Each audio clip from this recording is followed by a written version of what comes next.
America மட்டும் இல்லாமக்கி உலக நாடுகளே இன்னைக்கு அதிர வச்ச ஒரு விஷயம் தான். இந்த ஜெஃப்ரி எப்ஸ்டீன் அப்படின்னு சொல்லப்படக்கூடிய ஃபைல். இந்த ஜெஃப்ரி எப்ஸ்டீன் அப்படின்னு சொல்லக்கூடிய ஃபைல்ல இலங்கை அப்படின்னு பண்ற தகவல் அந்த வேர்ட் மட்டும் கிட்டத்தட்ட 188 தடவைக்கு மேல பயன்படுத்தப்பட்டிருக்கதா ஒரு செய்தி வந்து சமூக வலைத்தளங்கள்ல பெருசாக பேசப்பட்டு வருகிறது. இந்த விஷயம் என்ன அப்படின்னு சொல்றத பார்த்தோம் அப்படின்னு சொல்லி சொன்னா, ஜெஃப்ரி எப்ஸ்டீன் அப்படின்னு சொல்லப்படக்கூடியவர் வந்து பல செல்வாக்குமிக்க கோடீஸ்வரர்களுக்கும், பல அரசியல்வாதிகளுக்கும் நெருக்கமாக இருந்த ஒருத்தர். அதேபோல இவர் மீது பல பாலியல் வழக்குகள் இருக்கிறதோட, அதேபோல சிறுமிகளுக்கு எதிரான பாலியல் குற்றச்சாட்டுகளும் இருக்கக்கூடிய ஒருத்தர். இப்படி இருக்கிற டைம்ல தான் 2019ஆம் ஆண்டு சிறையில இருக்கிற டைம்லயே அவர் மர்மமான முறையில உயிரிழந்து போறாரு. அதுக்கு பிறகுதான் இவர் தொடர்பான ரகசிய ஆவணங்கள் அப்படின்னு சொல்லப்படக்கூடியது ஒவ்வொன்றாக வெளிவர ஆரம்பிக்குது.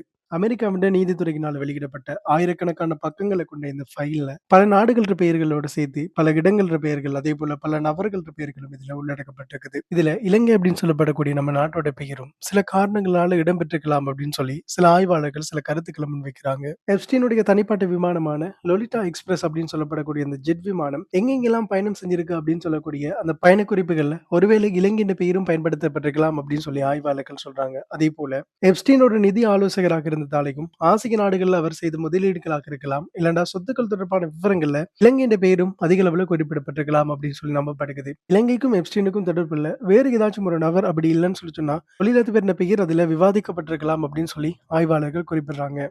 உலகத்தின் பெரும் புள்ளிகளை அலர்விட்ட இந்த எப்ஸ்டீன் ஃபைல்ல இன்னும் பல விஷயங்கள் ரகசியமாக உள்ளடக்கப்பட்டிருக்குது அப்படின்னு சொல்லி சொல்லப்படுகிறது. இன்னும் எத்தனை பேர் முகத்திரை கிழிக்கப்பட போகுது அப்படின்னு சொல்லி தெரியல. சோ இலங்கை பற்றி இந்த தகவல் குறித்து உங்களோட கருத்துக்கள் என்ன அப்படின்னு சொல்றத மறக்காம கட்டாயம் கமெண்ட்ல சொல்லிட்டு போங்க. இது போல இன்ஃபர்மேட்டிவான விஷயத்தை தெரிஞ்சுக்கொள்ள நம்மள சப்ஸ்கிரைப் அண்ட் ஃபாலோ பண்ணி வச்சுக்கோங்க. இன்னும் ஒரு வீடியோல சந்திக்கலாம்.